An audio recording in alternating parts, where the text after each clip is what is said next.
और इस वक्त बड़ी खबर आ रही है। सरकार सियासी पिच पर जो है सरकार ने मास्टर स्ट्रोक खेल दिया है। सरकार ने वन नेशन वन इलेक्शन को लेकर बड़ा ऐलान किया है। सरकार ने पूर्व राष्ट्रपति रामनाथ कोविंद की अध्यक्षता में एक कमेटी भी गठित की है। तो क्या जल्द हो सकते हैं लोकसभा चुनाव? वन नेशन वन इलेक्शन की ओर बढ़ने की क्या है पूरी तैयारी? पूरी खबर बताने के लिए हमारे साथ है दिल्ली से हमारे सहयोगी ब्रह्म प्रकाश दुबे। ब्रह्म प्रकाश, सबसे पहले समझना जरूरी है, one nation one election action में सरकार नजर आ रही है। जरा समझाइए क्या हलचल है इस पूरी खबर को लेकर। जब एनडीए की पहली सरकार बनी थी प्रधानमंत्री नरेंद्र मोदी के नेतृत्व में, तो पहले भी इसको लेकर प्रधानमंत्री ने कई बार जिक्र किया था, लाल किले की प्राचीर से भी जिक्र किया था कि वन नेशन वन इलेक्शन होना चाहिए। सरकार का पर्पज ये है कि बार बार जो राज्यों में विधानसभा के चुनाव होते हैं, एक बार लोकसभा के चुनाव होते हैं, फिर 2 राज्यों के चुनाव आ गए, फिर 4 राज्यों के चुनाव आ गए, तो जो बार बार चुनाव की प्रक्रिया है वो ना हो, लोकसभा के साथ ही सभी विधानसभा के चुनाव एक साथ हो जाएं।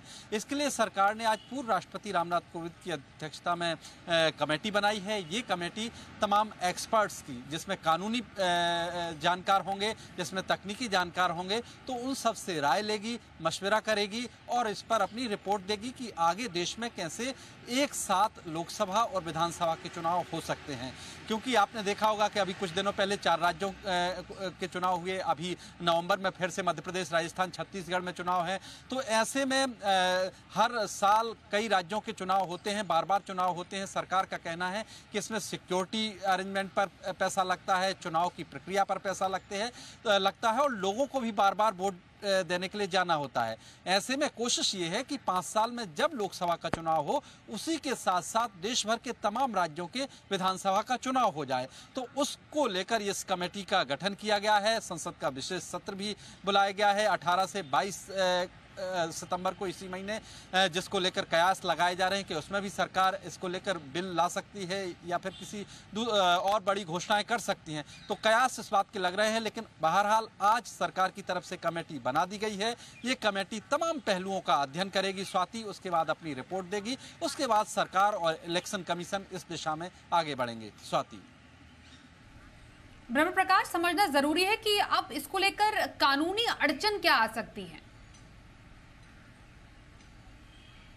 बिल्कुल, देखिए कानूनी अड़चन बहुत सारी हैं, तकनीकी पहलू भी हैं। उसमें यह है कि जैसे अभी कई राज्यों में विधानसभा के चुनाव कुछ महीने पहले ही हुए हैं। अगर आप उनका लोकसभा चुनाव के साथ कराते हैं तो वहाँ पर राष्ट्रपति शासन लगाना पड़ेगा, विधानसभा डिसॉल्व करनी पड़ेगी और इसके चलते हो सकता है कि कई पॉलिटिकल पार्टियां सुप्रीम कोर्ट का रुख करें कि जब उनकी विधानसभा का कार्यकाल है तो फिर क्यों भंग की जा रही हैं। इसी तरह से कई राज्यों में जो है विधानसभा के कार्यकाल पूरे होने जा रहे हैं, कई राज्यों में यह है कि अगले साल पूरा होगा। तो इन तमाम विधानसभाओं को कैसे एडजस्ट किया जाए एक साथ लोकसभा इलेक्शन को लेकर, ये एक अड़चन है। दूसरी अड़चन यह है कि सरकार के पास लोकसभा और राज्यसभा में 2/3 बहुमत होना चाहिए, जैसे कानून के जानकार कह रहे हैं, अपोजिशन के लीडर कह रहे हैं कि इसको लेकर संविधान संशोधन करना पड़ेगा। तो क्या सरकार उस तरह का राज्यसभा में बहुमत जुटा पाएगी 2/3 जो कहा जा रहा है उस तरह संविधान संशोधन के लिए? तो एक ये भी अड़चन है। और सबसे बड़ी बात यह है कि देखिए आप कि अगर सारे राज्यों के विधानसभा के चुनाव एक साथ होते हैं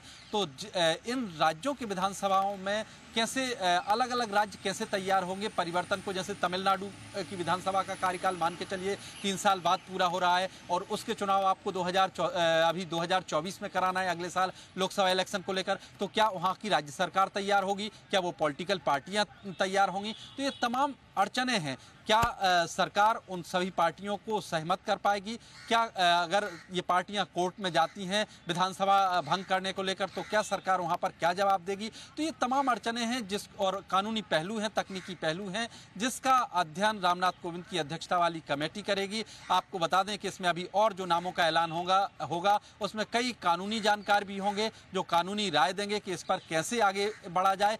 अभी आपने देखा होगा कुछ देर पहले पूर्व मुख्य चुनाव आयुक्त देश के जो रहे हैं ओपी रावत, उन्होंने कहा है कि इसमें बहुत सारा वक्त लगेगा। अगर आज आप मान के चलिए कि लोकसभा के साथ राज्यसभा के चुनाव कराना भी चाहते हैं तो आपको फिर बड़ी संख्या में और ईवीएम मशीनों का इंतजाम करना पड़ेगा, सारी प्रक्रिया का इंतजाम करना पड़ेगा और सारी फोर्सेस का इंतजाम करना पड़ेगा। तो अगर आप ये नहीं हो सकता कि 2024 में लोकसभा के चुनाव के साथ साथ देश भर की विधानसभा के चुनाव हो जाएं, इसमें वक्त लगेगा। उनका कहना है कि 2 से 3 साल का इस तैयारी में वक्त लगेगा। लेकिन सबसे बड़ी बात यह है स्वाति कि सरकार ने इस दिशा में आगे बढ़ना शुरू कर दिया है। कमेटी बनाने का मतलब यही है कि कमेटी अब ये रिपोर्ट देगी, उसके बाद देश का जो इलेक्शन कमीशन है और सरकार है इस दिशा में तमाम जो अड़चने हैं उन पर का अध्ययन करने के बाद आगे बढ़ेगी। स्वाति जी, ब्रह्म प्रकाश दुबे, इस पूरी खबर पर ज्यादा जानकारी के लिए आपका करेंगे धन्यवाद। तो एक देश एक चुनाव पर केंद्रीय मंत्री प्रहलाद जोशी ने कहा कि अभी तो सिर्फ कमेटी बनी है, अभी से विपक्ष क्यों डर रहा है। वहीं प्रियंका चतुर्वेदी ने कहा कि वो हर चुनौती के लिए तैयार है। अभी तो कमेटी रचा है, इतना घबराने का क्या जरूरत है। अभी तो कमेटी रचाया गया है, कमेटी रचाने के बाद इसका कमेटी का रिपोर्ट आएगा, कमेटी का रिपोर्ट पब्लिक डोमेन में चर्चा होगा। अगर पार्लियामेंट में जब आता है पार्लियामेंट में चर्चा होगा। पार्लियामेंट प्रबुद्ध है, भारत देश का प्रजाप्रभुत्व एकदम मैच्योर्ड है, प्रबुद्ध प्रजाप्रभुत्व है, उसमें चर्चा होगा। इतना घबराने का क्या बात है। ये डेमोक्रेसी भारत में एक एवोल्यूशन है। ये एवोल्यूशन में अभी नया नया जो विषय आता है देश के हित में, उसका तो चर्चा तो करना चाहिए। तो चर्चा करने के लिए कमेटी रचा दिया गया है।